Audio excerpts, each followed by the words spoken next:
La vida de Kendrick Lamar Duckworth, antes de convertirlo en una superestrella del rap, se vio profundamente marcada por el entorno que lo vio crecer: Compton, California.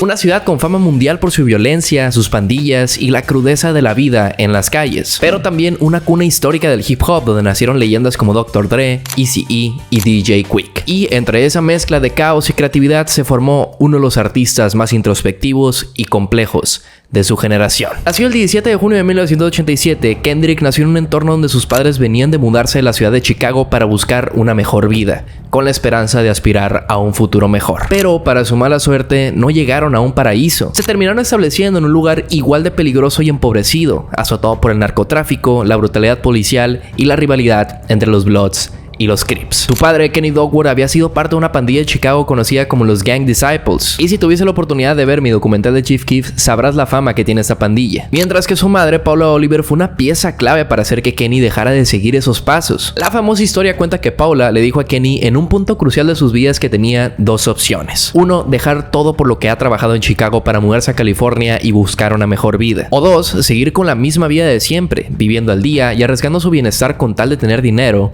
pero con la condición de que ella ya no iba a estar a su lado. Eventualmente Kenny optó por la primera opción, así que con solo $500 y sin conocer a nadie en el estado de California, emprendieron en su nueva vida. Kenny y Paula buscaban departamentos subsidiados por el gobierno mientras trabajaban en restaurantes de comida rápida como KFC o McDonald's. Ahorraban un poco de dinero y buscaban esa estabilidad económica por la que día y noche soñaban. Incluso dormían en la calle a veces, en especial en épocas de verano donde podían disfrutar de sus sueños sin estarse congelando. Y así, después de un arduo trabajo de años y de noches durmiendo en parques de la ciudad, Kenny y Paula por fin pudieron conseguir un departamento pequeño en el barrio de Compton. La vida les estaba sonriendo después de años de sufrimiento. Y ahí mismo es donde nace el pequeño Kendrick. Kendrick Lamar fue llamado así por Eddie Kendricks, el cantante de la icónica banda de R&B The Temptations. Tal vez estoy exagerando o me estoy haciendo un poco el dramático, pero es bien sabido que todo pasa por algo. Quizás Paula no sabía que su hijo no heredaría el tono melódico de Eddie, pero sí la capacidad de emocionar a través de la verdad. Cuando Kendrick nació en Compton, Los Ángeles, vivía una tensión racial y social extrema. Era una ciudad fracturada por la pobreza, el racismo sistémico, la brutalidad policial y una guerra no declarada entre comunidades negras y latinas contra la policía. Y en ese contexto estalló uno de los eventos más impactantes en la historia moderna de Estados Unidos: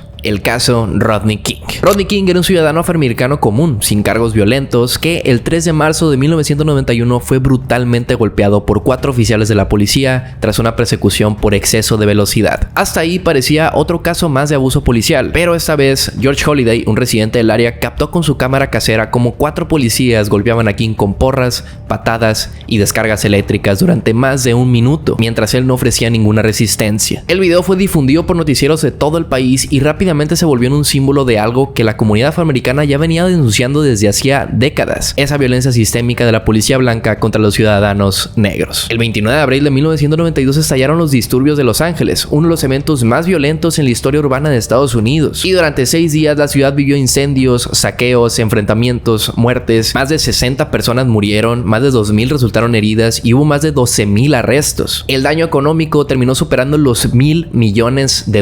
Y al pequeño Kendrick le tocó ver todo esto desde un asiento de primera fila. Además de ir por las calles y ver la ciudad destrozada por las protestas, también le tocó ver cómo su padre entraba a edificios en llamas para robar objetos para poder ganar algo de dinero. En su casa escuchaba cómo sus tíos y sus padres se reunían para decidir a dónde iban a ir y qué era lo que iban a robar: teles, llantas, electrodomésticos, lo que fuera. Y a pesar de que esa historia pueda dejar mal parada a la familia de Kendrick, la realidad es que el hogar donde vivían siempre fue un lugar seguro. Kendrick describe su infancia como un caos por fuera, pero estable por dentro. Sus padres siempre fueron presentes con él y tratando de hacer lo necesario para tener comida en la mesa todos los días. A pesar de que los barrios alrededor de Compton eran una jungla llena de violencia, Kenny y Paula siempre buscaban darle la mejor educación posible a su hijo para que no siguiera los malos pasos a los que una vida en esa ciudad te puede llevar. Kendrick ha mencionado cómo salir en bici con sus amigos, bailar en el salón con sus papás y algo tan sencillo como caminar de la escuela a su casa con su mamá son recuerdos bonitos de su infancia que los guarda con cariño. Pero como lo hemos visto en este documental, el mundo es crudo y cruel,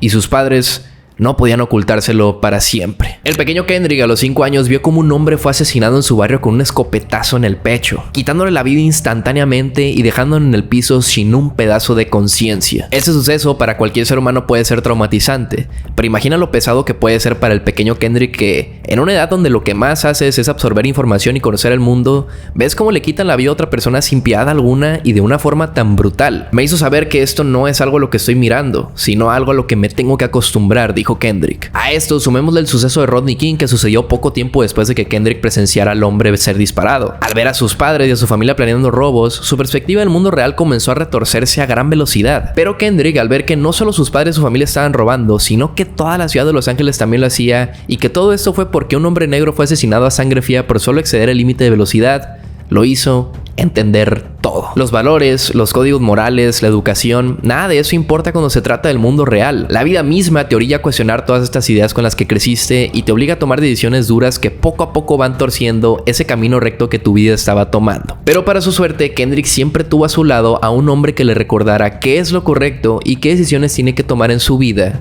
Su padre. Gracias a esta tensión entre el bien y el mal, el caos y la conciencia, esos temas se convertirán en los ejes temáticos de toda la música de Kendrick Lamar en años más adelante. Kenny, el papá de Kendrick, tuvo un tiempo en el que también vendía drogas en sus horas libres para poder ganar algo de dinero extra. Los pagos que recibía en KFC no eran suficientes, por lo que se vio en la obligación de volver a ese mundo del que tanto luchó para escaparse a escondidas. Algunos tíos de Kendrick fueron enviados a prisión por robos menores que hacían, e incluso uno de ellos fue disparado en la cabeza fuera de unas hamburguesas en Compton. Para cuando Kendrick estaba en sus últimos años en la primaria, el índice de asesinato en Compton era 5 veces más alto que el de Chicago, siendo esta la considerada capital del crimen cuando sus padres la dejaron. Pero, mientras la ciudad de Los Ángeles se veía aterrorizada por el caos y el miedo, la vida de Kendrick se empezó a envolver de pasión y de arte. Un día en el año 1995, Kendrick estaba caminando junto a su padre cuando vio que una multitud de niños se amontonaron desde el otro lado de la calle. El alboroto era porque un dúo de raperos estaban grabando un videoclip. El evento fue curioso, fue diferente. Había algo que rompía con la rutina de balaceras, patrullas y partidos de básquetbol en el parque. La gente se amontonaba en las calles, los autos clásicos brillaban bajo el sol de California y las cámaras estaban rodando. El videoclip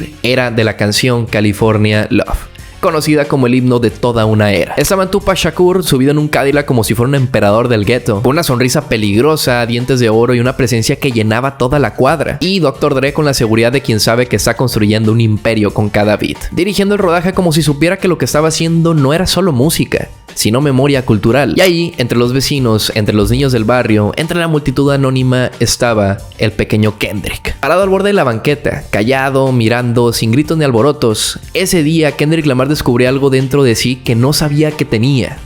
Pasión. Pasión por las letras, pasión por la música, pasión por el hip hop. ¿Y qué mejor lugar para tener pasión por el hip hop que una de las cunas del mismo, Los Ángeles? NWA, Tupac, Snoop Dogg, Dr. Dre, Ice Cube, DJ Quick. Tienes toda una cultura llena de realeza del rap. Kendrick comenzó a sumergirse en este mundo y a escuchar y estudiar a estos raperos, además de otros de fuera como el Wu-Tang Clan, Mobb Deep, Rakim, The Dogg Pound. Además de enriquecer su oído con otros géneros como el jazz, el funk y demás. Y en estos años fue también donde conoció su primer gran refugio, la literatura. Un profesor de Kendrick Lamar en 7º grado promovía cursos de poesía para ayudar a los jóvenes a expresarse sobre lo que sienten. Y este curso tuvo un gran efecto en Kendrick porque, como todos los niños y adolescentes del barrio, su vida estaba rodeada de violencia. Los tiroteos, las protestas, la brutalidad policial, el narcotráfico y muchos factores más lo tienen acorralado en una espiral a la locura sin salida. Para su fortuna, Kendrick tiene un espacio seguro en casa donde siempre puede deslindarse de esas atrocidades, por lo que sus tareas de poesía eran las mejores de la clase y pasaba horas escribiendo rimas acerca de su vida, despertando así otra pasión que lo marcaría de por vida. Adjuntado en su pasión ganada por la poesía y la del hip hop, poco a poco vamos tomando camino en lo que sería la vida de Kendrick Lamar como rapero. Y para llegar a ese punto también tenemos que entender las malas influencias que lo corrompieron. El pequeño Kendrick, según su madre, siempre fue un niño callado y extremadamente observador, y los padres de K-Dot se vieron pasmados cuando empezaron a leer las poesías que el niño de 10 años estaba escribiendo. Fuck Dick, escrito por prosas, estrofas, alrededor de decenas de hojas, era impresionante. La inspiración que le daba la poesía tecnología y sus raperos favoritos como Tupac le permitía expresar su verdadera identidad, sin penas ni tapujos. Esa motivación por expresar su rabia mediante su escritura y no por sus acciones es la principal razón por la que tenemos a uno de los mejores escritores del milenio. La emoción y la devoción tan grande que hay en su música se denota en cada una de las emociones que expresa, desde esa tristeza devastadora en canciones introspectivas hasta esa furia incontenible en sus diss tracks. Y uno de los mejores ejemplos de estas emociones fuertes proviene de otro evento que le marcó su vida para siempre en ese entonces, no porque fuera significativo, sino porque casi lo hace perder su vida. Kendrick en 9º grado se encontraba estudiando en la escuela Centennial High School en el mismo barrio de Compton. Para su mala suerte y problemas con la misma institución, Kendrick reprobó la clase de gimnasia, por lo que se vio en la obligación de tomar clases de verano para reponerse. Este no fue el evento que marcó a Kendrick de por vida. Evidentemente, reprobar una materia no es nada del otro mundo, sino que lo marcó fue lo sucedido en medio de ese programa de verano. This was the time that the gang rivals was heavy between, my neighborhood and the neighborhood a few blocks down. We'd always debate like, damn, I hate going to the summer school class because we got to walk home at this time in the summertime where we know the war likes to pop off. Tal vez parezca en esa entrevista que Kendrick revive estos momentos con cariño, porque dice que se quejaba con sus amigos de que tenían que regresar a sus casas caminando en plena guerra de pandillas. Pero si lo leemos todo entre líneas, no hay más que desilusión y un instinto de supervivencia en constante alerta todos los días. Cada día era salir de la escuela y voltear a las esquinas, a los lados de la calle, atrás y delante de ti para ver que no te encontraras con ningún rival o pandillero que venía con malas intenciones. ¿Y qué pasaba si te encontraras con uno?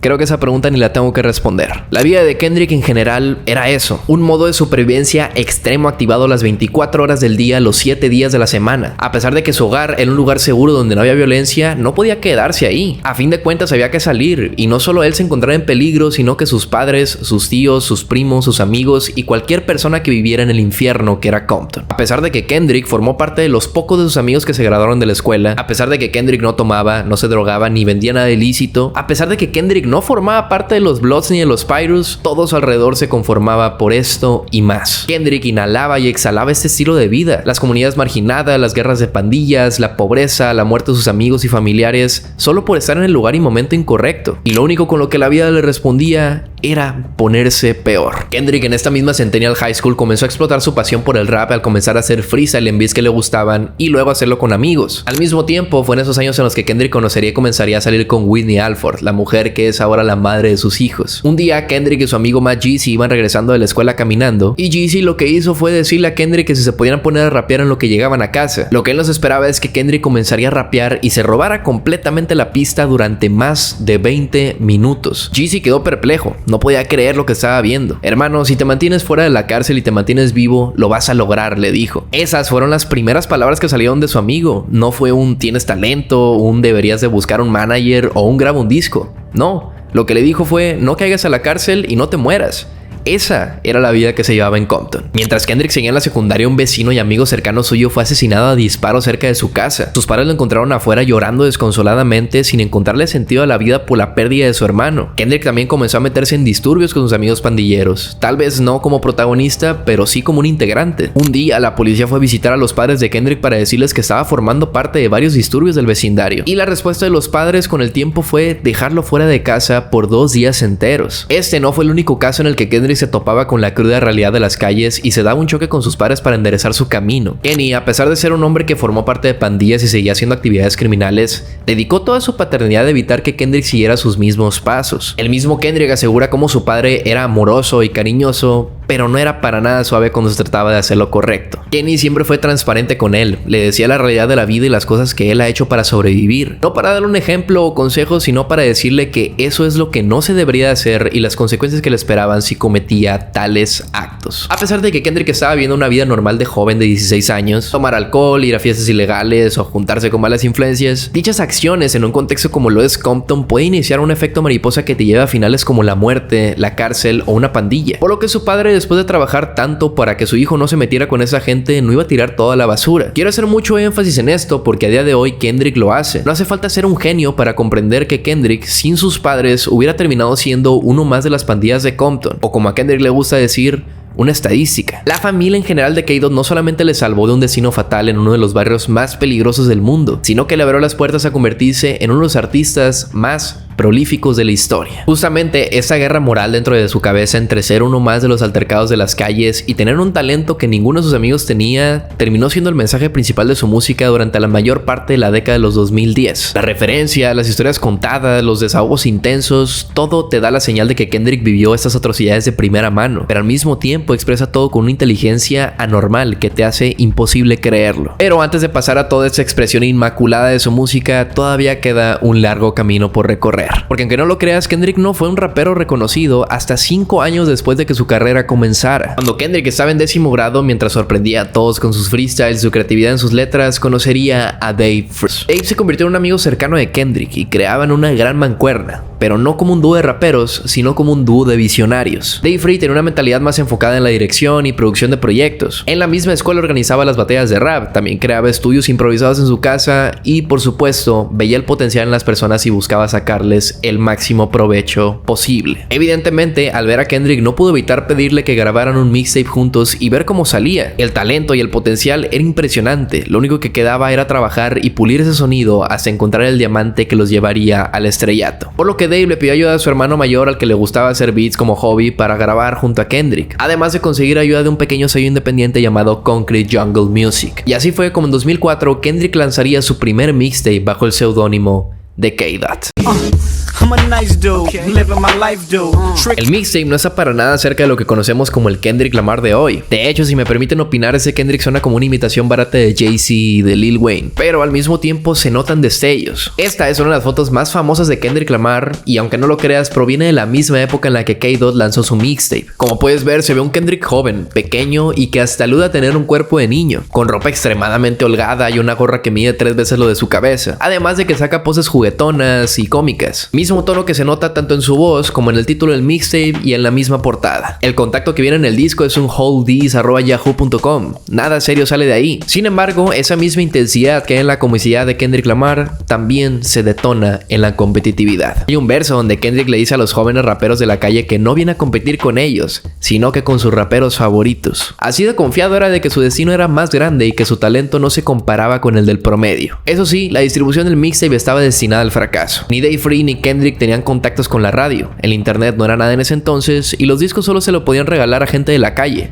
No había nada de oportunidad en general. Eso sí, conocían un productor local de Compton que llevaba poco tiempo de que había abierto su propio sello discográfico, Top Dog Entertainment. Anthony Tiffit, mejor conocido como el dueño fundador de Top Dog, tuvo una vida similar a la de los jóvenes afrodescendientes de Compton. Se había envuelto en guerras de pandillas, amigos y familiares de él murieron y no tenía un camino fuera de esa vida. Sin embargo, Anthony tuvo la suerte de descubrir su pasión por la música y que tenía un gran talento para producir beats de hip hop. En los 90s produjo una que otra canción para grupos como NWA y raperos como The Game, dándole así la oportunidad de crear su pequeño estudio en su casa y creando así su propio sello, Top Dog Entertainment, a principios de los 2000. Y ahora, a mediados de los 2000, cuando K-Dot ya había lanzado su mixtape, Dave Freese se encontraba en su trabajo de reparación de computadoras para recibir una llamada de un cliente que necesitaba ayuda con el equipo de su estudio. Y ese cliente era Top Dog. Por muy irónico que pareciera, Dave Freese aceptó ese trabajo sin tener ni la menor idea de cómo esa computadora se podía reparar, pero sí con la idea de que esa era la oportunidad de enseñar a Kendrick Lamar al mundo. Dave Freese lo que hizo fue sentarse y hacerse el tonto mientras fingía que reparaba su computadora, pero mientras lo hacía pidió permiso para poner un poco de música en el estudio para concentrarse. Y ahí es donde empieza a sonar el nuevo mixtape de K-Dot en las bocinas para llamar la atención de Top Dog. Después de poco más de una hora de estar sentado, Dave Freese se para y le dijo a Top Dog: hermano, creo que no voy a poder reparar esta cosa, y se fue. Pero eso sí, la voz de Kendrick ya estaba plantada en la cabeza de Anthony. El talento de K-Dot fue tan llamativo que Top Dog le llamó para hacer una audición de talento, una dinámica que a él le gusta hacer solo para comprobar si las barras que se escuchan en los mixtapes de los raperos son legítimas. Con esto, Anthony puso un beat para que Kendrick comenzara a rapear e instantáneamente quedó pasmado. Top cuenta cómo veía rapear como si su vida dependiera de ello y él trataba de fingir que no estaba impresionado para nada. Pero lo que más le sorprendió es que Kendrick, al ver su cara en estado neutro, comenzó a rapear más rápido y más fuerte, haciéndole entender al instante que ese era su talento a firmar. Y en este punto es donde comienza el viaje de transformación del K-Dot juguetón y divertido al Kendrick Lamar poético e introspectivo que todos conocemos. Con el paso de los años, Dot estuvo trabajando en pequeñas colaboraciones y mixtapes, siendo uno de los primeros artistas en firmar con el sello discográfico. Además de J-Rock, que más adelante se convertiría en un gran amigo cercano, y Dave Freese, que funcionó como un cazatalentos para Top Dog. Training Day y C4 fueron mixtapes por parte de K-Dot que fueron saliendo en un lapso de 5 años. Como tal, no hay mucho que destacar de estos dos trabajos, solo se puede sacar sacar a relucir el increíble parecido que había en la modulación de las vocales por parte de Kendrick a las de Lil Wayne.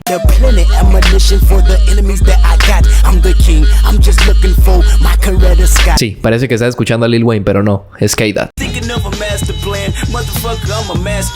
Es curioso cómo a día de hoy son tan distantes por lo que pasó en el Super Bowl. Pero bueno, también es el hecho de que estos mixtapes vendieron muy poco, por no decir que nada. Y es impresionante pensar que un rapero que a día de hoy que estoy grabando este video está emprendiendo una gira de estadios y los está agotando en días, estuvo durante años rapeando y rapeando sin recibir reconocimiento alguno. Para muchos pareciera que Kendrick Lamar nació como un genio, pero la realidad es que estuvo alrededor de 5 años practicando, escribiendo y perfeccionando su arte para poder dar en el clavo en el momento correcto. El talento estaba ahí, sí, pero la realidad era que Kendrick lanzaba mixtape tras mixtape y nadie los quería escuchar. Y eso también logra darte un cambio de perspectiva de las cosas, o al menos para mí. La clave del éxito siempre termina siendo practicar el arte de esperar tu turno, de ser paciente, de trabajar y trabajar en lo que tú quieres lograr y nunca rendirte por buscar tus sueños, porque al final siempre se terminan logrando si eres perseverante. Después de años de trabajo, Kendrick vio que era necesario realizar un cambio. La música no lograba encajar y su personaje no era lo suficientemente atractivo para las masas, así que se dejó de rodeos y de chistes y tomó la decisión de cambiar su nombre artístico de K-Dot a Kendrick Lamar. Además de su visión artística también, cambiando de un rapero que hacía freestyle en sus mixtapes bajo beats pesados e imponentes, ahora hablar de su vida desde una perspectiva poética, desnudando su alma de forma profunda y hacer entender a las personas lo difícil que es vivir en Compton. Y es así como Kendrick Lamar lanza su mixtape homónimo como debut de su nuevo nombre artístico y por fin podemos escuchar una pizca de qué es lo que conocemos como el Kendrick Lamar a día de hoy. I can tell you what it is, I can tell you what it isn't. No more K-Dot, my mother had named me Kendrick. Ahora Kendrick venía con poesía, explotando su pasión por la escritura y mezclándola con el amor que le tenía al hip hop, buscando el storytelling, pero sin dejar de todas sus habilidades para hacer raps entretenidos para las personas. Después de 5 años de perfeccionar su técnica, el sonido por fin se sentía como que hacía clic. Solo era cuestión de tiempo para que este clic también se diera con las personas. Y para la suerte de Kendrick, ese tiempo no fue muy largo, porque en cuestión de unos meses saldría el mixtape que le cambiaría su vida para siempre. Overly Dedicated terminó siendo la cimentación de lo que sería el sonido de Kendrick Lamar. Puede ser que con el paso de los años hayan cambiado los instrumentales, los mensajes, los esquemas de rimas y todo el arte en general, pero la esencia siempre estuvo ahí. El ritmo, los cantos agudos, la guerra mental entre el bien y el mal y la introspección a profundidad se convirtieron en sellos imborrables de la personalidad de Kendrick Lamar. El mixtape no debutó en ningún puesto de la lista ni 100 ni 200 de Billboard, y eso se debe a que la lista de canciones elegidas para este proyecto no era algo mainstream en particular. Es cierto que puedes encontrar varias joyitas dentro del álbum, incluso un fan hardcore de Kendrick Lamar te podrá decir que aquí hay canciones más sólidas que las típicas que se conocen a día de hoy como Money Trees o Alright, pero la razón por la que yo anteriormente te dije que este mixtape cambiará la vida de Kendrick Lamar es por una canción en particular que hasta salió con un video musical en YouTube: Ignorance is Bliss. Ignorance is Bliss es el track que más llama la atención de este proyecto con diferencia. Y como su nombre lo alude al español, la canción cuenta de una forma poética cómo la gente, como Kendrick Lamar, vive su día a día enfocándose en hacer las cosas sin pensar en las consecuencias ni las causas. La ignorancia es una bendición, como bien lo dijo Skepta en su último proyecto o como Kendrick lo dijo en esta canción. El mensaje se puede aplicar a diferentes contextos y simplemente no se puede excluir. La cantidad de matices que este día puede alcanzar es impresionante. Y es por eso que la canción es tan buena, no porque el mensaje sea profundo, sino porque Kendrick la adaptó perfectamente al contexto en el que vive en las calles de Compton. Eventualmente la canción llegó a los oídos del productor más legendario que salió de las mismas calles donde creció Kendrick, Dr. Dre. Y aquí mismo es donde la vida de Kendrick Lamar cambia por completo. Después de estar media década creando música a su gusto con un sello pequeño independiente en un estudio improvisado, ahora pasó a lanzar un mixtape donde se permitió ser él mismo y comenzar a trabajar con uno de los mejores productores de la historia. El mismo Kendrick asegura cómo no se lo podía creer. De hecho, cuando Dr. Dre quiso contactar a Kendrick Lamar se le dificultó bastante por el simple hecho de que él y sus amigos pensaban que era una broma telefónica. We was eating at Chili's and we got a call like, yo, Dr. Dre likes your music. And was like, who the fuck is this on the phone? Like, get out of here, bro.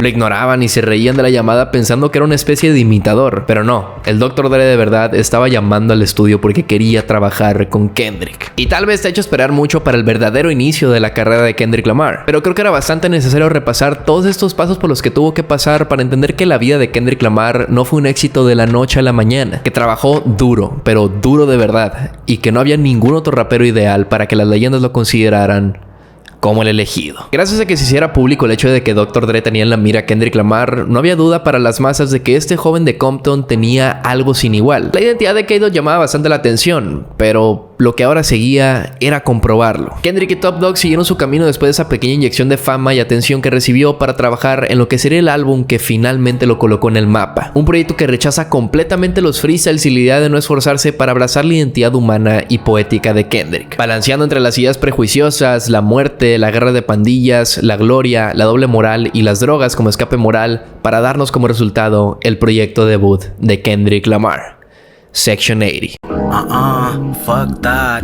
8 doobies to the face. Section 80 se termina percibiendo por la mayoría de oyentes hoy en día como un diagnóstico más que un álbum. El proyecto terminó debutando en el puesto 113 del Billboard 200, siendo esa la primera entrada de Kendrick a dicho top. La ayuda moral y mediática de Dr. Dre funcionó como un empujón significativo en la legitimidad del arte que Kendrick Lamar tenía, porque antes de que Section 80 saliera, los fans del rap se burlaban de sus cantos agudos, de su poesía exagerada y su personalidad tan callada, pero una vez se permitieron abrir los ojos como Dr. Dre lo hizo, pudieron apreciar la genialidad que estaba ocurriendo frente a ellos. Section 80 fue la declaración de principios de Kendrick Lamar, no para volverse famoso ni para conseguir un hit, sino para documentar una generación nacida en ruinas, por medio de historias contadas en cada canción sobre la generación que heredó heridas que nunca pidió, pero que igual tenía que cargar. Canciones como Ronald Reagan Era, Cushion Corinthians y Chapter 10 critican cómo las políticas del presidente Reagan y la criminalización de las drogas contribuyeron a la descomposición familiar, la violencia en los barrios y las esperanzas sistémicas en el futuro para familias como la de Kendrick y sus amigos. También Section 80 funciona como un álbum conceptual que gira alrededor de dos personajes ficticios, que son Keisha y Temi, mujeres negras jóvenes cuyas vidas reflejan el dolor, abandono y consecuencias sociales de crecer en un sistema roto. Y uno de los hilos narrativos más poderosos del álbum es el de Keisha, una joven que se prostituye en busca de aceptación, autonomía o simplemente por escape, siendo el fin de su historia en Keisha's Song, donde Kendrick ofrece una crítica desgarradora del abandono de las mujeres negras, no solo por el sistema sino también por su propia comunidad. Y fuera de la narrativa poderosa del proyecto, el álbum también logró encontrar el balance perfecto entre mensajes sociales y la atracción de las masas. Canciones como ADHD o High Power se convirtieron en himnos de su carrera que más adelante se convertirían en inmortales. Giga Mortos demuestra la capacidad increíble de Kendrick para fluir sobre instrumentales poco ortodoxos sin esfuerzo alguno. Whole Lotta nos enseña que K-Dot también puede hacer canciones divertidas sin la necesidad de apegarse a instrumentales pop o melodías sin esencia. Y la que es para mí una de las canciones más destacadas pero más desapercibidas del álbum, Cushion Corinthians, demuestra la idea que Kendrick Lamar busca plasmar en años más adelante pero de una forma menos pulida, donde Kendrick se cuestiona a sí mismo si es digno de poder entrar al cielo y tiene una plática con Dios donde duda si la gloria eterna será su final, debido a que, a pesar de ser un niño bueno, terminó tomando decisiones que rechazan las enseñanzas que sus padres y Dios le dejaron, dejando una pizca de un concepto que veríamos mucho mejor trabajado en unos cuantos años más adelante, en el que es para mí su mejor proyecto. Pero antes de llegar a ese álbum tenemos que hablar primero del que para muchos otros es su mejor álbum. Kendrick Lamar al lanzar Section 80 se llevó la admiración de toda la costa oeste. Las leyendas como Tupac, Dr. Dre o Eazy-E estaban siendo cargadas en los hombros de Kendrick Lamar con éxito. Literalmente parecía una profecía haciéndose realidad. El jovencito que nació en Compton superó la adversidad de las calles para convertirse en ese poeta competitivo que tenía el potencial de convertirse en el mejor rapero de la historia. Por eso, un día cualquiera en el que Kendrick Lamar y amigos se estaban presentando, ocurriría un evento que no solo le cambiará su vida, sino también el curso del hip hop como lo conocemos ahora. Snoop Dogg saldría al escenario junto a otras leyendas de Los Ángeles como The Game para alabar el trabajo duro que K-Dot estaba haciendo por la West Coast. Y en símbolo de respeto por su talento y perseverancia por ser el mejor, decidió otorgarle la antorcha del hip hop. Un título que, por muy simbólico que pareciera, significó demasiado para la escena del rap y para el mismo Kendrick Lamar. Tanto así que nos dio una de las pocas tomas en el internet donde vemos a Kendrick Lamar llorando. Esas lágrimas de orgullo y placer que reflejan todo el trabajo duro que estuvo haciendo durante años y demuestran que ese título para nada iba a ser dado en vano. Kendrick no solo se visionaba a sí mismo como un profeta, sino que California entero ya lo reconocía como el elegido para cargar al hip hop. Al tener ese título en su espalda y tener todos los ojos de la escena en él, no le quedaba de otra más que adaptarse a las expectativas. Y por muy extrema que pareciera la presión, Kendrick se vio sereno ante la situación. Comenzó a reunir a las estrellas más grandes del rap como Drake, Mary J. Blige, Jay-Z y a Dr. Dre para ayudar en la producción ejecutiva de su próximo álbum. Estudió, se preparó y llevó a su pluma a un nivel nunca antes alcanzado, no solo para aventurarse en la búsqueda de su magnum opus o para cumplir con las expectativas que sus ídolos tenían de él, sino para cumplir con un objetivo más grande, un objetivo que solo las leyendas más puras e imponentes de la historia del hip hop han podido completar. A base de sudor y y lágrimas contar sus historias más profundas sin tapujos ni máscaras de por medio, brindando historias que conmueven a cualquiera y sin el miedo al que pensará la escena global. Kendrick Lamar no solo estuvo trabajando durante meses junto a Dr. Dre para darnos el mejor álbum rap de ese año, sino para darnos el mejor álbum de la historia. Kendrick no ganó popularidad mainstream como tal con el lanzamiento de su álbum Section 80, sino que ganó fama entre artistas famosos los cuales vieron su potencial. Visionarios como Dr. Dre y Pharrell Williams le invitaron a trabajar con él para que aprendiera un poco del proceso y poder ver de qué era capaz, mientras que raperos con más peso en ese entonces como Drake reconocieron su talento. Drake invitó a Kendrick Lamar a abrirle sus conciertos en su tour por el lanzamiento de Take Care, y Kendrick se llevó una gran cantidad de atención gracias a este reconocimiento por parte de Drake, que le funcionó como un empujón todavía más grande que el de Dr. Dre y Pharrell Williams para tener la atención de la escena mainstream para su próximo álbum.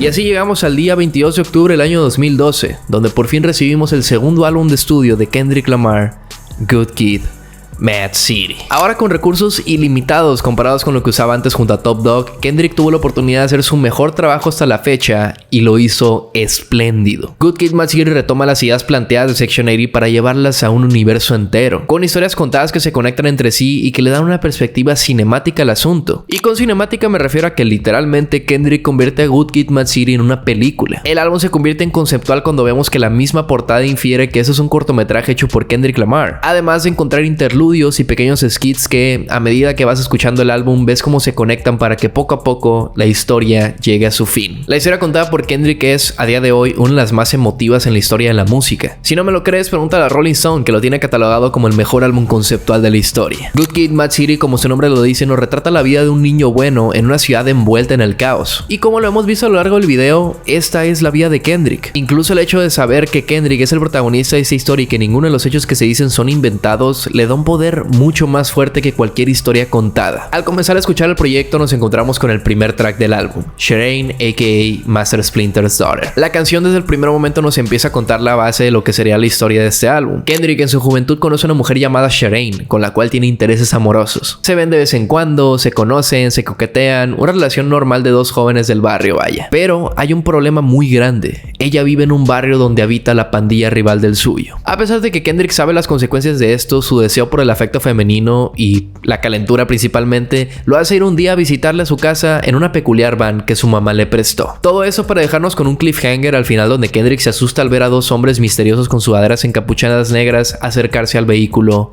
y cortar la canción.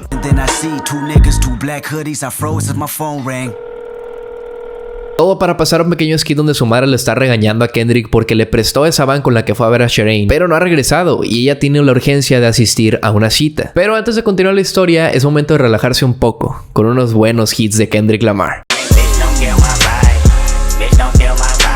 Bitch Don't Kill My Vibe y Backseat Freestyle nos introducen a la faceta perfeccionada de Kendrick Lamar como rapero mainstream. Ojo, mainstream no quiere decir que rechace sus raíces o se convierta en un artista pop, sino que es capaz de atraer a las masas. Y eso mismo hizo Kendrick, utilizando los mensajes relacionados del álbum para hacer una melodía pegajosa, siempre y cuando no cambie mucho el flow o la actitud de K-Dot. Eso terminó siendo el diferenciador de Kendrick Lamar con todos los raperos presentes, porque no solamente tenía la capacidad de hacer más de un solo hit en su álbum, sino que también era capaz de contar historias que muevan al corazón de las personas y se entiendan en cualquier parte del mundo. Después de esta pequeña pausa, la historia continúa, pero regresando en el tiempo. El mismo título de la siguiente canción hace referencia a lo que se trata, The Art of Peer Pressure, el arte de la presión en grupo en español. Y no hay mucho que decir aparte de todo lo que hemos mencionado sobre la vida de Kendrick. A fin de cuentas, el álbum es un resumen de su vida y el vivir presionado por sus amigos y vecinos para inducirse al mundo de las pandillas y el crimen fue algo de su día a día. Al final de la pieza escuchamos un pequeño skit otra vez donde los amigos de Kendrick están riéndose a carcajadas porque por fin lograron que Kendrick fumara marihuana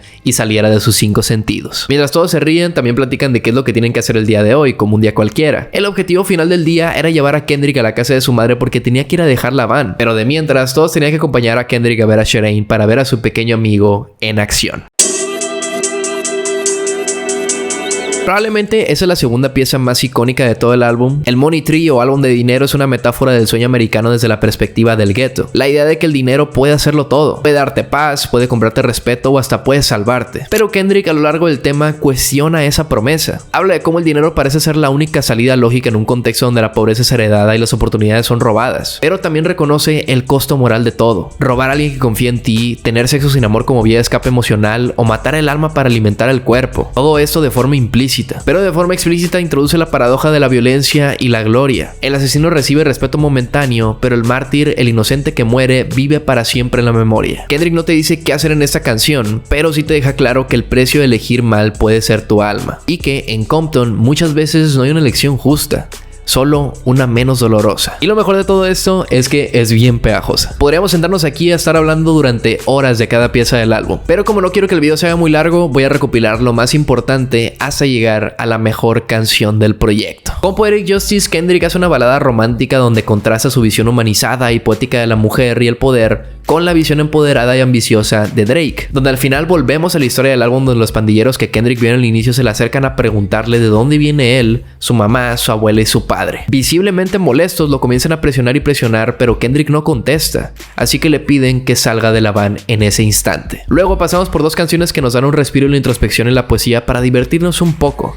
pero a la vez con mensajes profundos. Good Kid representa la posición de Kendrick en medio de dos pandillas como lo son los Crips y los Bloods, sin la necesidad de formar parte de ninguna de ellas. Y Mad City, mi canción favorita del proyecto, explota con un beat durísimo y cambios de ritmo impresionantes que demuestran la competitividad de Kendrick. En ese momento llegamos al punto de no retorno, donde Kendrick abraza la realidad de Compton y se sumerge en las actividades que sus amigos hacen en su día a día. Kendrick recuerda cómo presenció asesinatos, cómo su familia estaba metida en el juego, cómo la ciudad lo hizo desconfiar hasta de sus amigos y cómo empezó a beber para olvidar lo que no quería recordar. Y es así como llegamos al hit más grande del proyecto. A pesar de ser una canción muy entretenida y llena de coros divertidos, la letra esconde un significado oscuro. El alcoholismo termina siendo el tema principal de la canción, donde Kendrick poco a poco, a medida que el álbum avanzaba, cayó en una piscina llena de alcohol para escapar de sus problemas, donde cada vez toma más y más, subiendo el tono de sus fiestas, salidas y decisiones, cayendo en un abismo cada vez más profundo. El mismo ritmo de la canción hace referencia a todo esto, donde va aumentando mientras la canción avanza, pero de una forma alegre, lo suficiente para ser puesto en una fiesta de graduación. Pero también el ritmo y la pesadez de las letras lo hacen, llegando al punto en el que la mente de Kendrick lo atormenta con la duda de saber si en algún momento esto parará, porque si no lo hace, es probable que su vida terminará. Al terminar esta pieza llegamos al punto de quiebre de la historia del proyecto, donde los amigos de Kendrick deciden tomar venganza sobre los pandilleros que asaltaron a Kendrick fuera de la casa de Sherane, tomando la decisión de iniciar un tiroteo para defenderle.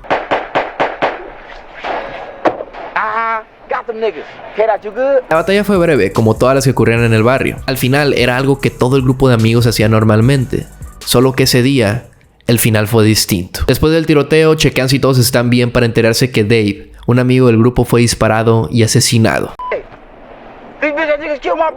Y así es como todo se transiciona de una melodía alegre y de festejo a una de las piezas más devastadoras en la historia del hip hop, y probablemente la mejor canción de ella.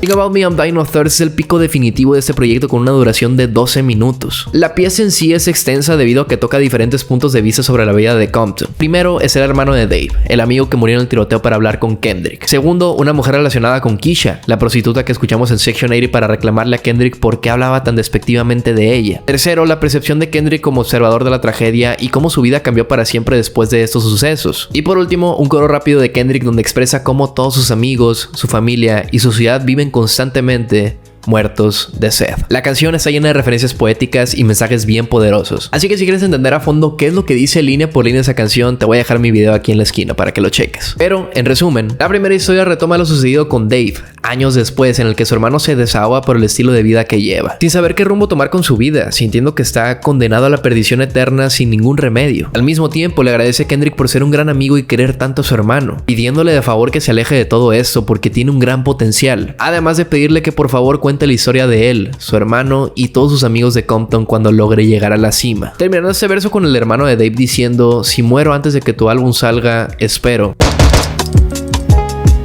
demostrando el estilo de vida tan crudo que hay en Compton y la forma tan abrupta en la que termina la vida de millones de jóvenes en esas condiciones alrededor del mundo. La segunda historia cuenta sobre la hermana de Keisha, una mujer que también se dedica a la prostitución y que se siente molesta por la forma en la que Kendrick contó su historia en Section 80, reclamándole por lo misógino y superficial que su historia es, pintándola como una pecadora que tiene otras opciones en su vida, enojándose e insultándole cada vez más, pero al mismo tiempo recayendo en lamentos sobre cómo el sistema tiene esclavizadas a mujeres como ella y su hermana, agrandándose por la cantidad de dinero y el poder que tiene sobre los hombres, pero llorando por no tener la posibilidad de hacer nada más con su vida, terminando el verso con líneas de odio hacia Kendrick donde le dice que ella nunca se desvanecerá y vivirá mucho más que Kendrick, mientras irónicamente su voz se va desvaneciendo en la pista, haciendo referencia a varias posibilidades que no se pueden aclarar del todo. Puede ser que Kendrick únicamente continuó con su vida y se alejó de esta persona sin saber qué le pasó, o que esta mujer terminó falleciendo y cumpliendo el mismo destino que su hermana, pero esta vez no de una forma brutal y abrupta como el hermano de Dave, sino que por culpa de una enfermedad de transmisión sexual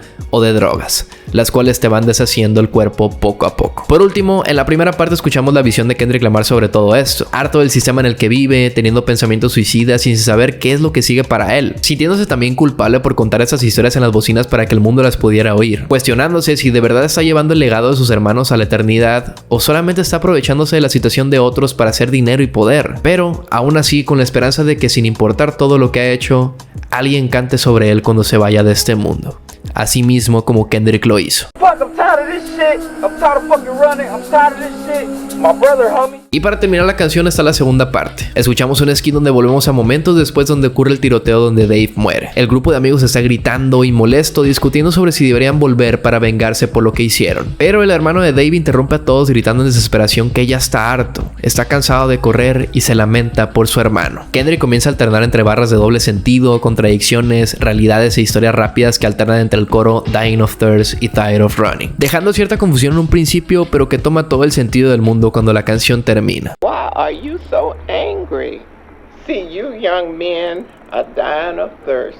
Al final escuchamos el último skit de todo el proyecto, donde el grupo de jóvenes está lamentándose y gritando de desesperación por la muerte de Dave, mientras poco a poco se acerca una mujer vieja y con sabiduría para darles un poco de consuelo. La mujer les dice: ¿por qué estás tan enojado? Mira, tú jovencito estás muriendo de sed. Necesitas ser bautizado por el Espíritu del Señor. Para posteriormente hacer una oración donde se inclinan ante Dios y buscan la iluminación de esperanza que necesitan. Y la canción termina con la mujer diciéndoles: recuerden este día, el inicio de una nueva vida. Su nueva vida. Desafortunadamente, esto es solo una representación simbólica de qué es lo que a Kendrick Lamar le hubiera gustado que pasara con su grupo de amigos. Porque como ya lo sabemos, el hermano de Dave terminó falleciendo después. Pero a Kendrick le gusta replantearse qué es lo que hubiera pasado si sus amigos hubieran tenido ese refugio que les faltaba. ¿Qué hubiera sido de ellos si hubieran dejado de tomar tan malas decisiones? Tal vez estuvieran aquí sentados con él en el día del lanzamiento del álbum. Tal vez serían artistas o empresarios exitosos. Tal vez tendrían familias felices. Pero al final, solo en eso se queda. En un tal vez. Técnicamente el álbum aquí termina. Digo técnicamente porque todavía quedan 2 canciones, pero la realidad es que la historia del álbum ya fue contada. Una vez Good Kid, Mad City fue lanzado al mundo, el juego cambió completamente. No solo para el mundo del hip hop, sino que para la escena musical entera. La forma de contar historias, las ideas explicadas, los conceptos aplicados, y así como todo cambió, también lo hizo la vida de Kendrick. Kendrick, al ser ya un rapero respetado por el mundo del hip hop y aclamado por la crítica, tuvo la oportunidad de hacer su propio tour por primera vez y abrirle a artistas enormes en ese entonces como Kanye West en su Jesus Tour. La vida de Kendrick Lamar estaba en su punto más alto, además de sus habilidades. Tanto así que un día una canción lanzada por Big Sean terminó siendo uno de los momentos más icónicos en la historia del hip hop en los últimos años, donde Kendrick Lamar estuvo invitado para el track, pero en vez de darnos un verso cualquiera, decidió mencionar por nombre a raperos como A$AP Rocky, Drake, Tyler the Creator, J. Cole, Wale, Mac Miller y otros para decirles que estaba listo para competir. Pero no de una forma amistosa, sino que estaba buscando enterrar la carrera de todos como si de un deporte extremo se tratase. Esta fue una de las pocas veces que se pudo ver a Kendrick pidiendo competencia a la escena del hip hop, pero tuvo demasiado peso. De pronto los raperos comenzaron a salir en entrevistas a hablar de este verso, pasmados por la agresividad de Kendrick, pero a la vez respetándolo. Hacía años que no venía un rapero con tanta hambre de pelea que los de esa época ya no sabían qué hacer, aunque todos lograron entender que buscaba encender una llama en el género que hacía falta y siguieron con sus vidas. A excepción de uno. Drake terminó siendo el único que públicamente tomó los tiros de Kendrick Lamar como personales. Dijo que le parecía como un juego innecesario, que no le sentó bien y demás cosas. Expect you to like throw all the relationships out the door for the sake of, like I said, being like the talk of the internet for 10 days and then, you know. En ese entonces las declaraciones de Drake parecieron inofensivas y otro berrinche del canadiense, pero a medida que el tiempo pasó, se convirtió en el inicio de una de las guerras más grandes de la historia. Retomando el año 2014, mientras Kendrick estaba dando conciertos por el lanzamiento de Good Kid, Mad City, también se encontraba trabajando en nueva música. Mientras escuchaba unos beats por parte de un productor llamado Flying Lotus, se encontró atraído por uno en particular, uno que curiosamente Flying Lotus saltó rápidamente porque pensó que no era para Kendrick, pero Kendrick inmediatamente se sintió atraído por él, a lo que no pudo evitar preguntarle a Flying Lotus qué era eso, a lo que él le contestó: esto es funk, tú no vas a poder rapear sobre eso. Y Kendrick lo tomó como un reto. Tiempo más adelante, alimentando la curiosidad de Kendrick por explorar géneros afuera de la música de la West Coast, se puso a trabajar en el estudio con Terrace Martin, un productor especializado en jazz y sus derivados. Terrace, al ser un productor que ha trabajado con artistas de la talla de Stevie Wonder, tenía otra visión respecto a la música, y al ver cómo Kendrick rapeaba, entendía la música y se movía entre los instrumentales, atrapó al instante una idea que ni el mismo Kendrick había captado. Él funcionaba como un artista de jazz. Esos pequeños comentarios funcionaron como carbón para el motor de tren en marcha que era Kendrick Lamar. Comenzó a investigar como loco, empezó a experimentar y se sumergió por completo en otra cultura totalmente diferente. Y combinando esta búsqueda implacable por un sonido fuera de la caja, la combinación de los mejores músicos de jazz del momento y la rabia que Kendrick Lamar tenía contenida contra el sistema de los Estados Unidos, tuvimos como resultado el mejor álbum de rap de la historia. Otra vez.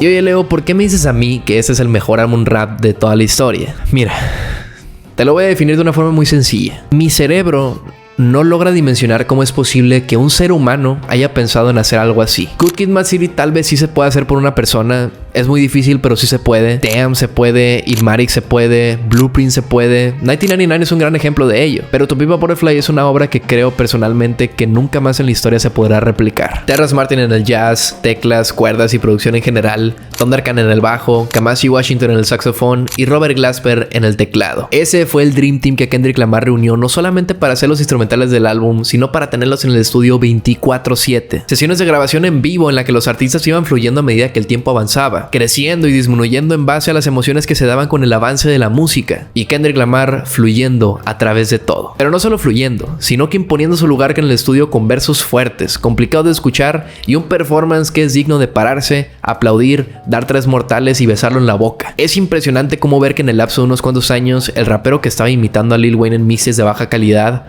ahora estaba haciendo esto.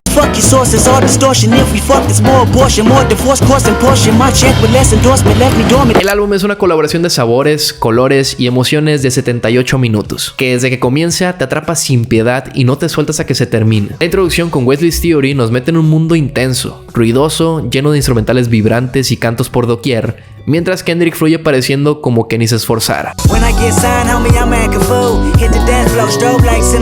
En la pieza, Kendrick tiene dos voces narrativas. La voz de Kendrick como joven negro recién firmado, ingenuo y hambriento de éxito, y la voz del sistema, o el tío Sam que lo seduce con bienes materiales para mantenerlo domesticado. Kendrick imita la mentalidad del artista nuevo, que al firmar cree que lo ha logrado todo, pero no ve que acaba de entrar en una nueva prisión, ahora más cara y silenciosa. Wesley's Theory y el título del álbum es también una crítica al capitalismo racializado, la forma en que el sistema de entretenimiento extrae el talento negro, lo empodera solo en una apariencia y luego lo descarta a castigo cuando se vuelve subversivo. La raza negra se pinta como una mariposa que es capaz de salir de su capullo si se esfuerza lo suficiente, pero a pesar de ser capaz de brillar por sí misma y dominar al mundo con su riqueza cultural, siempre habrá un pez más grande con la capacidad de controlarlo. Y esto mismo se toca en For Free, el interludio siguiente a la canción, donde por medio de un instrumental caótico de jazz sin tambores, Kendrick rapea en un ritmo infernal sobre la crítica social hacia los Estados Unidos de cómo le pide y le pide sin que Kendrick reciba nada a cambio. Usando a una mujer con una voz burlesca sobre cómo no tiene dinero, no tiene poder, no tiene nada, cuando en realidad esta voz representa al gobierno. Mientras Kendrick de forma burlesca dice que su pene no es gratis, refiriéndose a todo su ser como artista. Por Dios,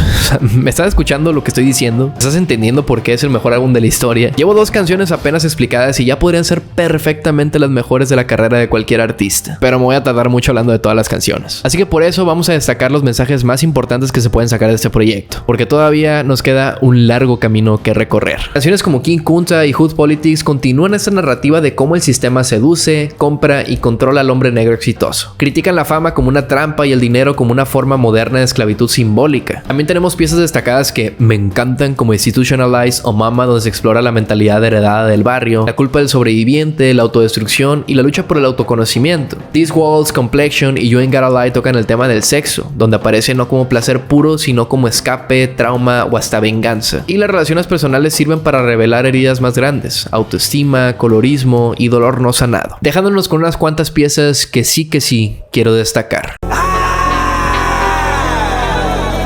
You a día de hoy es considerado una de las canciones más devastadoras de la historia del hip hop. Kendrick, durante los años de gira por su exitoso Good Kid, Mad City, se vio completamente alejado de su familia, sus amigos y su prometida, haciéndole sentir evidentemente culpable, y todavía más cuando se enteró que a uno de sus amigos lo asesinaron a tiros cuando nunca estuvo involucrado con ninguna pandilla. Kendrick cuenta cómo solo tuvo la posibilidad de llamarle por videollamada cuando estaba en el hospital, un día antes de que muriera, y de ahí es de donde nace You, una pieza que comienza con gritos de desesperación de Kendrick con instrumentales que te hacen sentir como si estuvieras dentro de una pesadilla, donde se grita a sí mismo hablando en segunda persona sobre lo difícil que es controlar sus emociones y el amarse a sí mismo. Esos sentimientos y malos hábitos que tenía cuando era un joven de 16 años habían regresado. El odio, la incertidumbre, el alcoholismo, todo estaba de vuelta, todo por la culpa del sobreviviente. La pieza hace un cambio de ritmo abrupto en los últimos minutos, donde se queda implícito que lo que estábamos escuchando era un Kendrick borracho y dejando salir sus pensamientos más oscuros, donde se culpa a sí mismo del abandono de su madre y su hermana, se culpa a sí mismo que sus amigos sigan muriendo en Compton y se dice a sí mismo que se debió haber matado hace años. Todos estos pensamientos mientras Kendrick toma alcohol sin parar hasta que se queda dormido.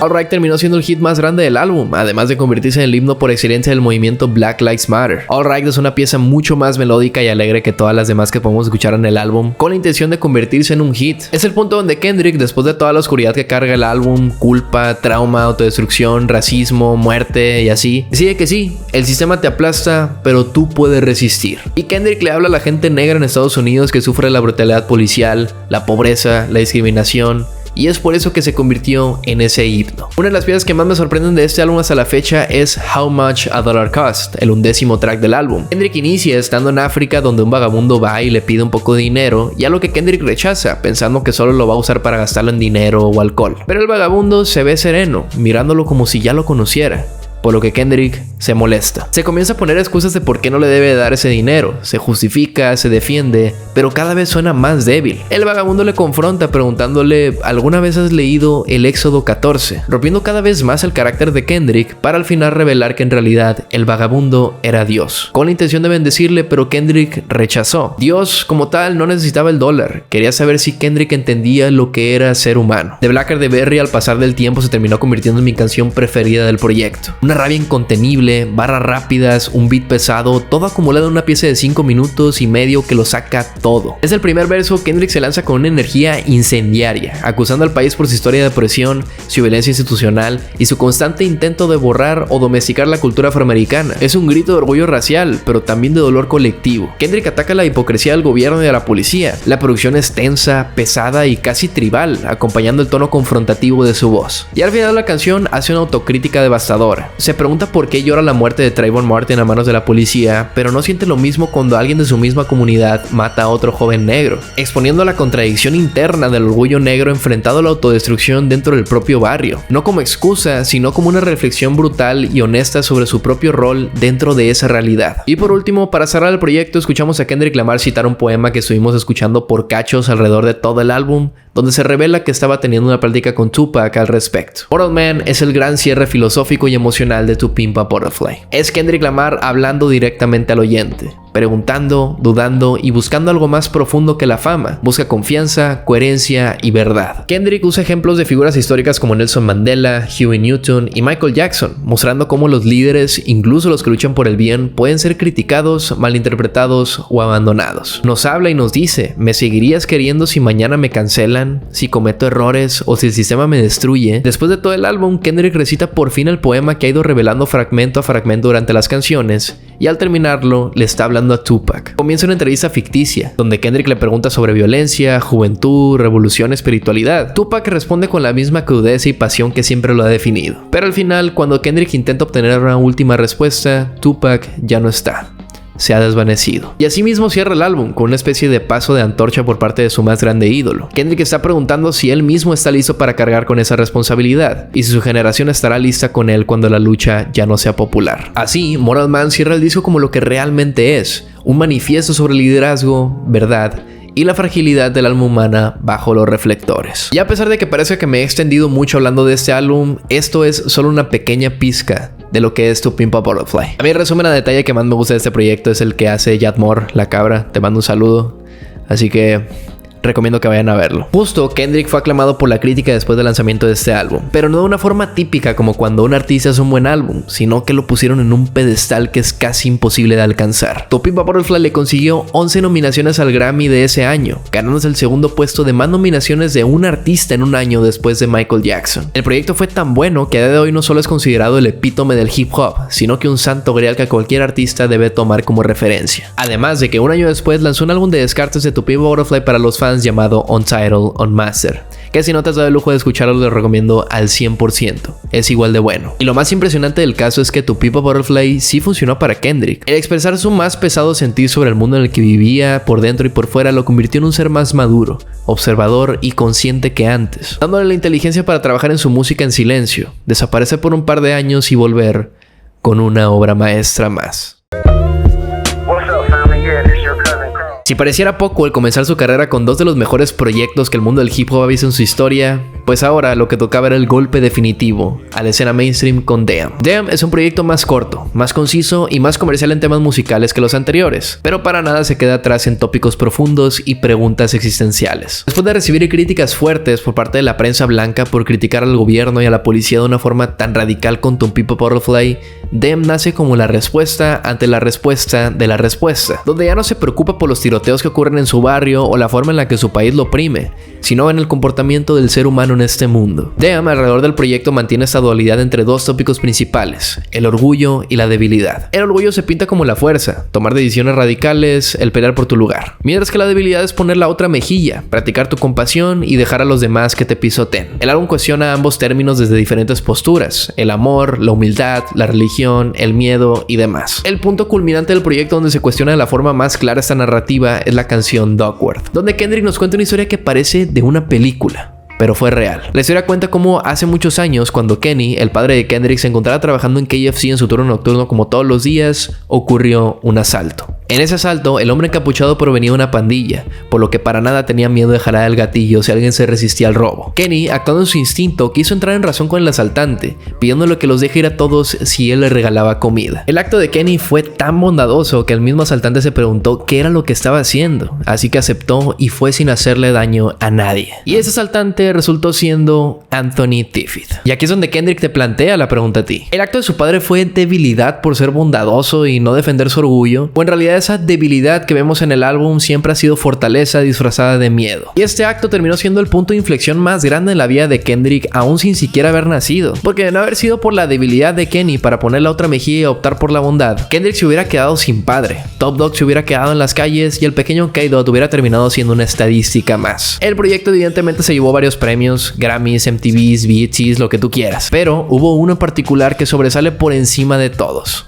el Pulitzer. El premio Pulitzer es uno de los galardones más prestigiosos del mundo. El premio se otorga anualmente para reconocer la excelencia en periodismo, literatura, música y composición musical. Ganar un Pulitzer no solo simboliza la más alta calidad artística o periodística, sino también un impacto significativo en la cultura, la sociedad o el pensamiento crítico. Y en 2018 Kendrick Lamar hizo historia al convertirse en el primer artista de hip hop en recibir un Pulitzer con su álbum Damn. El hecho de que Kendrick Lamar ganara un premio Pulitzer en 2018 por Damn fue histórico e inmensamente importante porque rompió con siglos de tradición elitista en la cultura estadounidense. Hasta ese momento ningún artista fuera del ámbito clásico o del jazz había recibido ese reconocimiento en la categoría de música. El premio era reservado para sinfonías, óperas, composiciones académicas o grandes obras instrumentales. Damn es un disco sobre miedo, ego, fe, redención y contradicción humana, y su Pulitzer demostró que la poesía también vive en los márgenes. La lírica de barrio puede tener el mismo peso que una obra de cámara. Fue un momento clave que validó al rap como alta cultura y a Kendrick como un autor cantautor moderno, no solo un rapero. Y este proyecto de cierto modo lo dejó sin rumbo. Ya había cuestionado a su ciudad, a su país y a su mundo. No había mucho de qué hablar siendo uno de los profetas más aclamados del mundo del hip hop, así que lo que Kendrick hizo fue desaparecer de la faz de la tierra. O bueno, no tanto. Es cierto que en el lapso entre el año 2017 y 2022 Kendrick se mantuvo bastante inactivo para el ojo público, pero tampoco poder decir que desapareció por completo. Y menos cuando escuchamos su proyecto en Mr. Morale and the Big Steppers. Pero antes de llegar ahí tenemos que destacar ciertos detalles de su carrera. Primero, en 2018 Kendrick fue el elegido para curar el soundtrack de la película de Marvel Black Panther, una de las más exitosas hasta la fecha tanto en la taquilla como en crítica, a tal punto de ser nominada como mejor película del año en los premios Oscar. Además de que en 2020 fundaría su propio sello independiente PJ Lang junto a su amigo de toda la vida, Tay Free, con el objetivo de crear algo que trascendiera la música, algo que fuera un movimiento cinematográfico, publicitario, visual y más que nada cultural, comenzando a iluminar el camino de Kendrick Lamar a nuevos destinos y cambiando la visión que el mundo tenía sobre él a un arquitecto cultural. Y aquí es donde llegamos al punto de quiebre, donde después de un silencio intermitente por parte de Kendrick Lamar para el ojo público, después de 4 años sin saber nada de él, lo escuchamos en uno de los himnos modernos del hip hop, Family Ties. Junto a su primo Baby Keem, ambos colaboran por primera vez después de años de que Baby Keem fuera creciendo y creciendo su estatus dentro de la escena, dándole la suficiente práctica, talento y preparación para darse al tú por tú con Kendrick en una pieza que hace imposible no emocionarte. Lo más impactante de ese track no fue en el momento en el que salió, fue la forma en la que Kendrick regresó. Kendrick regresó gritando que quiere retar a todo el que se interponga en su camino. Viene más agresivo, más salvaje y más brutal que nunca. Pero al mismo tiempo viene a explicarnos el porqué de sus actitudes tan radicales. No por medio de posts en redes ni discursos al público, sino que con una obra maestra que a día de hoy sigue siendo incomprendida. 1,855 days. I've been going through something. Mr. Morale and the Big Steppers inicia con un coro cantando las palabras "Espero que encuentres un poco de paz mental", para luego escuchar a Kendrick decirnos la cantidad de días que estuvo ausente en la escena musical. 1855 días he estado pasando por algo. Iniciando con United in Grief, una pieza que nos pinta de lo que se va a tratar el proyecto y que nos dice desde un principio que esto no va a ser un viaje bonito de escuchar. Kendrick estuvo esos días metido en sí mismo, explorando su cultura, su humanidad y principalmente su mente. Kendrick se abre con nosotros sobre las sesiones en terapia que tuvo a lo largo de los años, un logro grande para alguien como él que toda su vida se dijo a sí mismo: un hombre no tiene por qué ir a terapia. Comprarse Rolex, Mercedes, sexo sin conexión, aprovecharse de su fama, todas esas acciones que solamente inhiben el dolor para hacerlo cada vez más y más largo sin enfrentarlo. Demostrándole a su terapeuta y a nosotros que esa es su forma de sufrir, que la gracia para todos es diferente y que nadie se parece entre sí. Y eso está bien. El proyecto se siente personal y más introspectivo que nunca. Como si nosotros tuviéramos una pequeña cámara en un rincón de la sala de la terapeuta que trató con Kendrick, escuchando sus más oscuros pensamientos sin pelos en la lengua. En Worldwide Steppers, Kendrick se muestra frío, distante, casi clínico, mientras habla de su paranoia, su ego y su participación en sistemas de poder que dice criticar. Confiesa infidelidades, contradicciones morales y su complicidad dentro del privilegio como artista. Father Time es una reflexión íntima sobre la paternidad tóxica, el orgullo mal aprendido y la masculinidad reprimida. Tenemos piezas desgarradoras como Mother Eyes Sober, donde cuenta como cuando era niño su madre creyó que él había sido víctima de abuso sexual y él negó haberlo sido, pero esa carga emocional de esa pregunta lo marcó de por vida, convirtiéndose en el punto de partida para muchos de los tramos emocionales que Kendrick desarrolla en su vida adulta: la desconfianza, la represión, el autosabotaje, la culpa heredada y el miedo a mostrarse vulnerable. Además de que tenemos canciones mucho más accesibles pero que siguen tocando temas profundos como Die Hard, donde Kendrick muestra su lado vulnerable en una relación, preguntándose si puede dejar atrás sus errores y aprender a confiar. Habla de querer sanar, pero teme no saber cómo. Podemos sentarnos aquí a hablar de las 18 piezas que hay en ese proyecto, pero lo más importante que podemos rescatar es esto que te dije: Kendrick está hablando todo lo que vio en terapia con nosotros. Solamente me gustaría enfatizar en una pieza clave que redefiniría completamente la visión que tenemos de Kendrick Lamar. Kendrick made you think about it, but he is not your savior. Savior considero que es la pieza más importante del álbum, no por su complejidad, sus líricas o la producción, sino por lo poderoso que es este mensaje. Kendrick se está humanizando ante nosotros y nos está pidiendo de favor que lo dejemos de ver como un salvador. Kendrick ha hablado de racismo, espiritualidad, política, dolor, masculinidad, pero eso no lo convierte en un modelo a seguir perfecto. Figuras públicas como Kyrie Irving, J. Cole o incluso el mismo han sido tratados como salvadores culturales, pero luego han sido atacados o cancelados cuando no cumplen con las expectativas sociales. Kendrick reconoce que también ha fallado, que ha sido hipócrita y que no tiene todas las respuestas. Este es un Kendrick que ya no quiere cargar con la responsabilidad de representar a todos, quiere ser visto como un ser humano. Es una renuncia simbólica al papel del líder espiritual del rap que muchos le atribuyeron tras To Pimp a Butterfly o Damn. Y yo quiero hacer mucha, pero mucha énfasis en este mensaje, porque a día de hoy todavía hay fans que ven a Kendrick Lamar como un salvador, reclamándole porque hace tal cosa o porque colabora con tal artista. Yo solamente quiero decirte que si tú eres de esos, cada vez que pienses mal de Kendrick Lamar porque hizo tal cosa que no te gustó, también pienses en esta frase. Kendrick made you think about it, but he is not your savior. Y bueno, hago tanto énfasis en este mensaje por lo que viene después. Un momento donde Kendrick Lamar tira esa cruz que tiene en la espalda de Salvador para ahora portar una bomba de tiempo. Una bomba de tiempo que lo haría convertirse en el arma más mortal del mundo para derrocar al principal problema del rap, de la forma más agresiva posible. Después de un par de años, después de Mr. Moral, donde Kendrick estaría en una ausencia intermitente, donde colaboraba de vez en cuando y seguía desarrollando su proyecto en PJ Lang, decidió que era el momento de hacer algo. Drake, durante la mayor parte de la década de los 2010, fue el principal rapero a escuchar por parte de la audiencia. Su música era extremadamente pegajosa y ayudó a la escena del hip hop a dominar los charts con su música que aludía al pop. Pero Kendrick tenía un problema grave con esto. Drake se veía a sí mismo como el mejor rapero del mundo en base a estos números, a pesar de no aportar ningún mensaje positivo a la sociedad o explorar sus vivencias de forma auténtica. O bueno, como tal sí lo hacía, pero en su mayoría eran historias de fiestas, mujeres y glorificar su imagen en general. Y a medida que el tiempo pasaba, la escena se empezó a cansar de estos mensajes repetitivos. A pesar de que los números seguían siendo grandes, la calidad de la música empezaba a tambalear por esto mismo. Sus álbumes terminaban siendo una búsqueda ignorante de números, donde tal vez podías encontrar una que otra canción sólida, pero el descaro de buscar hits para los charts era algo imposible de no ver. En ese entonces, Kendrick ya era considerado como uno de los mejores raperos de la historia, pero había algo que le faltaba muy clave para ser considerado como el mejor.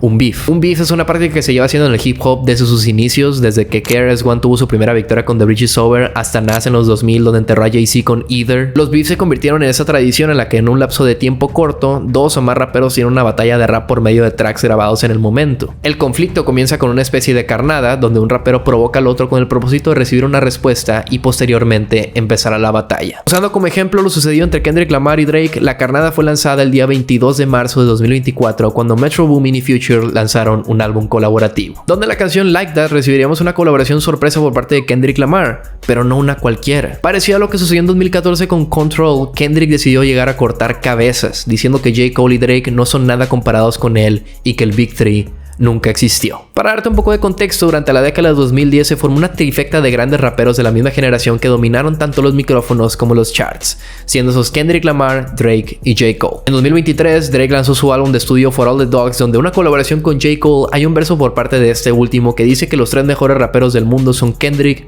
Drake y él. Y la respuesta de Kendrick a esto, alineándose a la energía con la que venía desde 2022, fue estar en desacuerdo. A partir de aquí vamos a analizar qué fue lo que sucedió en el beef entre Kendrick Lamar y Drake, porque J. Cole eventualmente salió de la batalla. No voy a entrar en detalle de todas las barras lanzadas ni los otros artistas involucrados en el beef, porque son bastantes, pero si quieres ver a detalle, barra por barra, qué fue lo que sucedió entre Drake y Kendrick Lamar, te voy a dejar aquí en la esquina mi video que hice, para que puedas analizar un poco mejor la batalla. Está en dos partes. Una vez la carnada, Like That, fue lanzada, lo único que faltaba era esperar a la respuesta del retado, siendo estos Drake y J. Cole. J. Cole terminó lanzando 7 Minute Drill, donde critica la carrera de Kendrick y habla sobre cómo él es un mejor rapero, pero días después en un concierto que dio se disculpó diciendo que este es un lado de él que enterró hace mucho y que no quiere volver a sacar, así que se retiró, dejando solos a Drake y a Kendrick Lamar. Los días pasaron y un día de la nada se comenzó a circular en redes un supuestamente filtrado diss track de Drake. Digo supuestamente porque esa es una estrategia típica que hacen los artistas. Actúan como si no supieran que la canción era filtrada para ver cómo reacciona la gente ante ella. Si no les gusta, no la suben y nunca hablan de ella, no pasó nada. Pero si la gente sí le gusta y reacciona positivamente, esa canción termina arriba. El track decía varias verdades de otros raperos y productores que le estuvieron tirando durante esas semanas, como Future, Rick Ross o Metro Boomin. Y cuando llega a hablar de Kendrick se burla de su estatura, diciendo que tiene pies pequeños, y también de su contrato con Top Dog, donde Anthony o la mesa directiva recibía el 50% de lo que Kendrick ganaba con su música. Y aquí es donde comienza el beef, se supone. ¿Por qué se supone? Porque durante un par de semanas lo que obtuvimos fue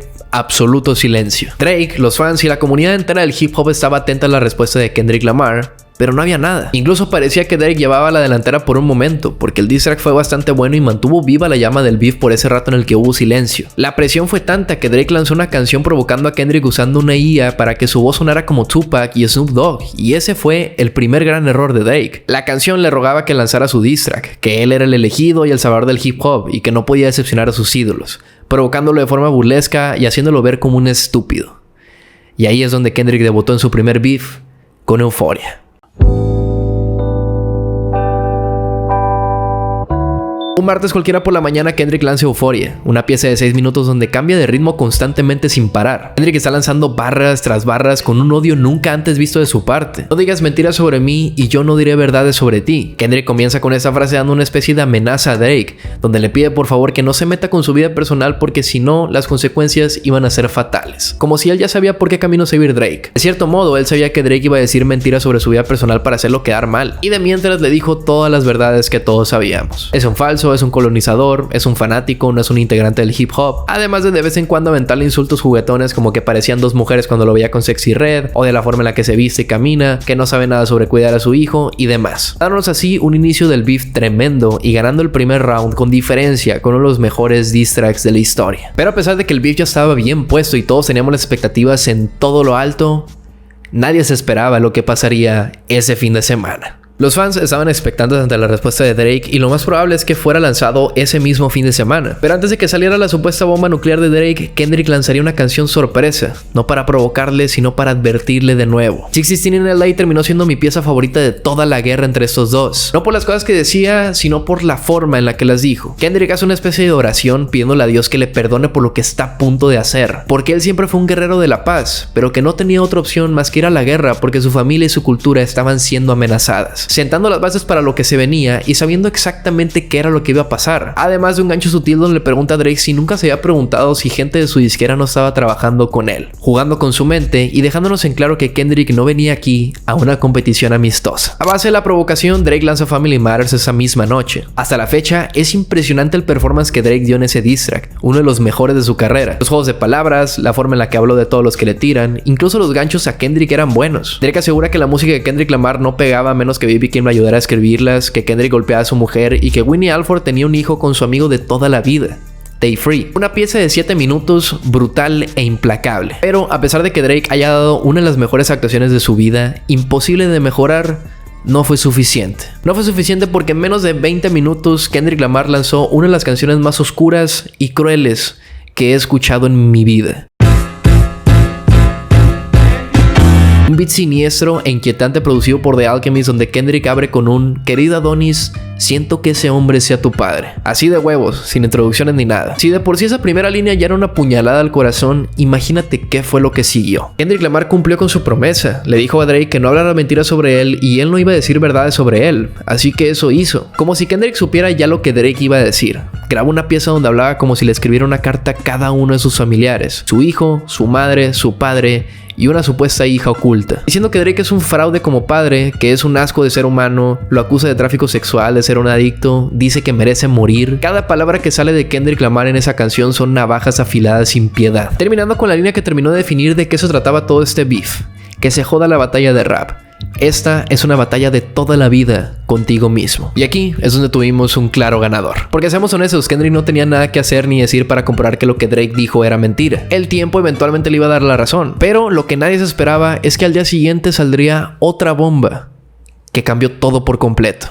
Say Drake, I hear you like I'm young. Creo que hablo por todos cuando digo que ya sabemos los 1000 significados, juegos y cosas que hizo Not Like Us, ¿no? Una de las canciones, por no decir que la canción más popular de Kendrick Lamar a día de hoy. Una pieza que hace alusión a la cultura californiana, haciendo a Kendrick volver a las raíces de donde vino para cumplir esa profecía, donde se prometió a sí mismo que cuando el mundo lo necesitara, él iba a regresar para brindar el balance al mundo del hip hop. Kendrick Lamar se vuelve a reinventar después de todos estos años para darnos un sonido fresco, divertido y que hace alusión a un movimiento que llevaba bajo el radar después de sus años de gloria, dándonos un preámbulo de lo que sería su próximo álbum en unos meses. Pero ahorita llegamos ahí. Después de que Not Like Us saliera y fuera un completo hitazo, Drake lanzaría The Hard Part 6.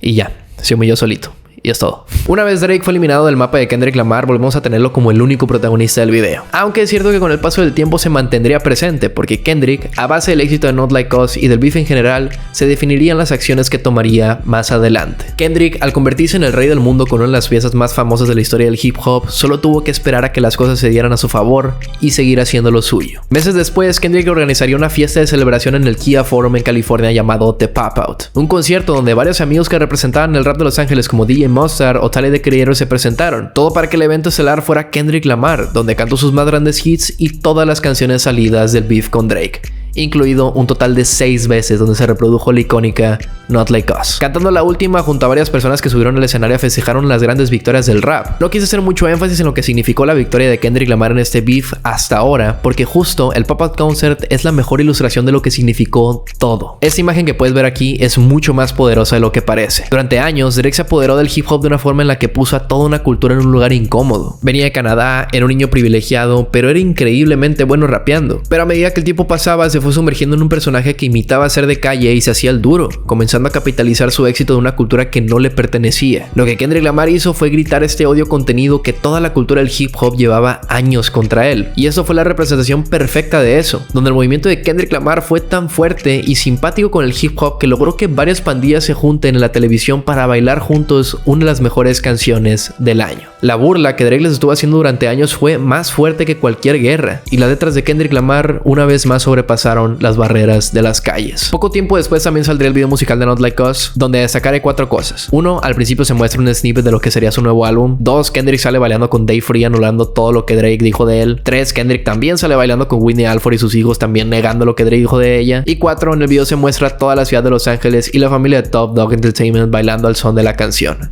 negando todos los supuestos conflictos que Drake dijo que tenía con su disquera anterior y su gente. Y desde el éxito de Not Like Us y estar en la cima del mundo, Kendrick Lamar vivió una etapa de consolidación artística y cultural sin precedentes. Anunciaría que sería el protagonista del medio tiempo del Super Bowl en 2025, siendo este el primer rapero en la historia en hacerlo en solitario. Lanzaría GNX, su último álbum de estudio hasta la fecha, donde rescata la esencia del sonido californiano y la lleva a otro nivel, colaborando con raperos locales de Los Ángeles, llenándose de hits y récords y haciéndolo efectuar un tour de estadios histórico. En 2025 ganaría un total de 5 Grammys solo por la canción Not Like Us, y el con su objetivo de una vez por todas, derrocando a la figura endiosada que era Drake y haciendo a las personas apreciar lo que es el hip hop real. Desde entonces, los raperos que más venden son los artistas que se dedican de lleno a su arte, como Tyler the Creator, Doechii o el mismo Kendrick Lamar. Kendrick Lamar nunca quiso ser un héroe, ni un mártir, ni un símbolo. Solo era un niño de Compton con preguntas demasiado grandes para su edad y una libreta donde cada verso era un intento desesperado de entender el caos. Creció rodeado de balas, sirenas, adicciones y promesas rotas, pero en lugar de endurecerse, empezó a mirar, a escuchar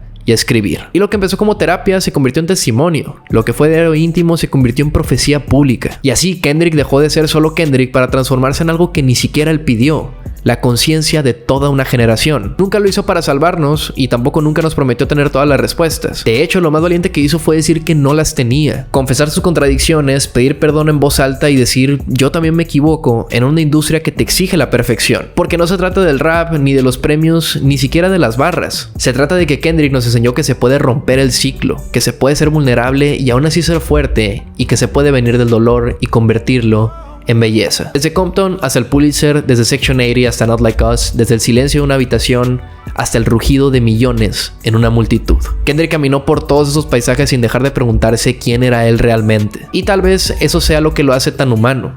No quiso cargar con la corona, pero tampoco huyó del espejo. Hoy el mundo corea su nombre, pero él sigue siendo ese niño que soñaba con ser escuchado. Y al final de todo, su mensaje no fue que lo sigas, sino que encuentres tu propia voz. Porque Kendrick no vino a salvarte, vino a recordarte que el arte no cambia el mundo, pero puede cambiar al que lo escucha. Y con eso ya es suficiente.